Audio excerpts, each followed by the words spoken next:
Ali, ano, tara. Honest review ng mga kinain namin sa Fusion Alley. Wow, food critic yarn. Charis. Nirequest nga pala ng anak ko to na i-edit ko daw tong video na to dahil 2 months ago pa to mga mare. Charis.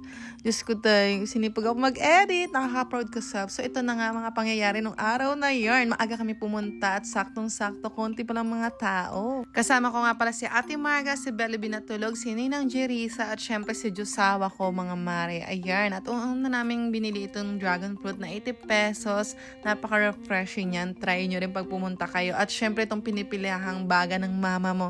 Napakasulit ng paghihintay dahil medyo hintay mo pa yung pagluluto. Pero super sulit dahil ang sarap. 50 pesos yung isang baso. Tapos, ang sarap ng suka nila panalo. Ang sarap inumin. Charis, tingnan nyo naman. Sarap na sarap si Ninang Jerisa nyo. At si Josawa nga sarap na sarap at hindi na kami kinausap. Charis! At syempre, ang mga chikiting bumili nitong bell pepper, Cheetos na may cream cheese. Masarap siya mga mare. At i-rate ko tong 8 out of 10 kasi nakulangan ako sa lasa ng cream cheese nila.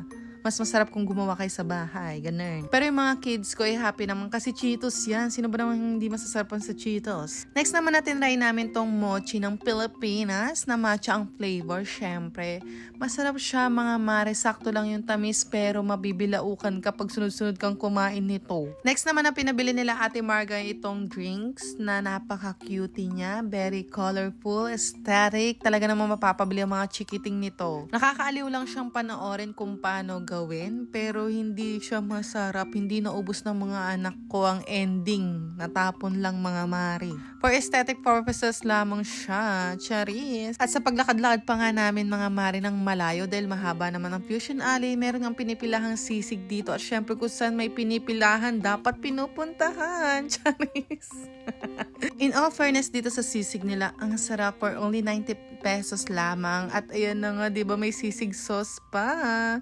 At Ninang Jerisa nyo, sarap na sarap din talaga. At ayan na nga Ma'am Shilaika nyo, paborito talaga ang sisig. Kaya naman hindi pwedeng mawala ang sili. Kinagat pa nga, sarap na sarap talaga siya dyan. At sa puntong yan, nabusog na talaga kami dahil tagi-isa kaming sisig rice mga mare. 10 out of 10 yung sisig, try nyo rin. Tapos after namin mag-Fusion Alley, nag-Quiapo kami, nagdasal lang kami saglit. Tapos nag-food trip na naman dito sa Quiapo. Diyos ko, walang katapos ang food trip. At syempre kapag nasa Quiapo ka, hindi mo pwedeng hindi matry itong dried pusit na inihaw na napakasarap. Tapos ang sarap din ng suka, manamis na maraming sibuyas. Paldo talaga, tingnan nyo naman, lugi talaga yung tindera dito. Ang ganda nga rin mamili sa Quiapo dahil ang daming murang laruan. Tapos may mga murang chinelas. Nilibre nga ako ni Ninang Jerisa dyan. 75 lang yan. Ang ganda diba, Charis? Kaya naman, thank you so much Ninang Jerisa. At nakita pa nga namin si Harry Mango. Tama ba? Tapos nagpa-picture si Jerisa. Diyos ko day. Pagkatapos naman dyan, bumiyay na kami pa uwi. Pero nagmakdo pala muna kami dahil kailangan kumain nila Ate Marga and Bobby. Happy na naman yung mga kiddos talaga. Tingnan nyo naman. O diba? O siya, thank you so much kay Josawa sa paglibre sa amin dito.